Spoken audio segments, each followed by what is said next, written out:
Well, breaking tonight, a preliminary report into last month's Air India crash that killed 260 people is now prompting questions about the possibility of pilot error. 3 seconds after taking off, the Boeing 787's fuel cutoff switches almost simultaneously flipped from run to cut off, starving the engines of fuel.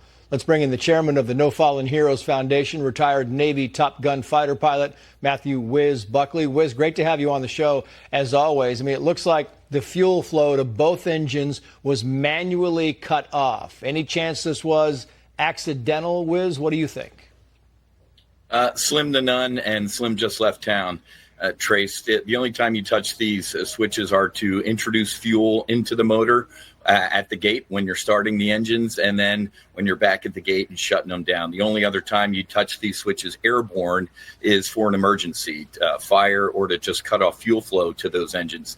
Doing it immediately 3 seconds or so after takeoff is just absolutely unheard of. And 70 to 80% of civilian aviation mishaps are pilot error. This looks like pilot malfeasance or direct action to bring this aircraft down.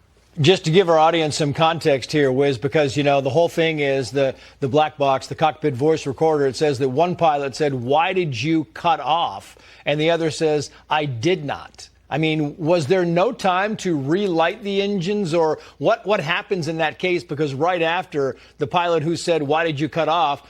Issued a mayday.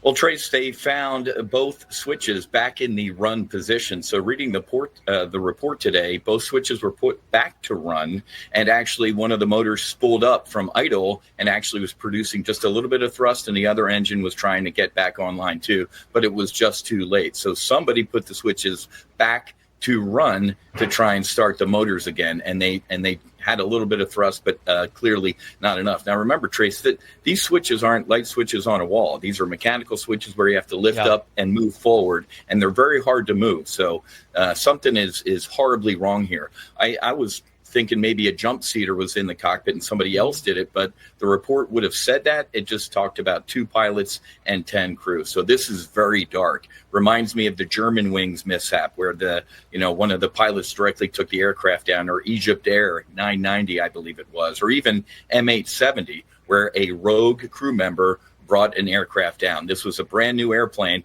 and brand new airplanes just don't get airborne and settle back into the ground on their own. Somebody did this on purpose.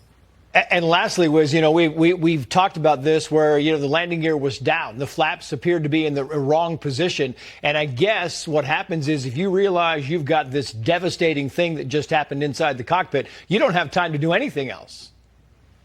No, Trace, and actually the jet was thinking for them. So out of the bottom of the jet popped what's called a RAT, a ram air turbine. It's a big propeller that as soon as the engines failed, this RAT popped out to provide them hydraulic and electrical power. So the jet was trying to help them even before they could act. Yeah, Whiz Buckley, great insight as always. Thank you, sir. You bet, Trace.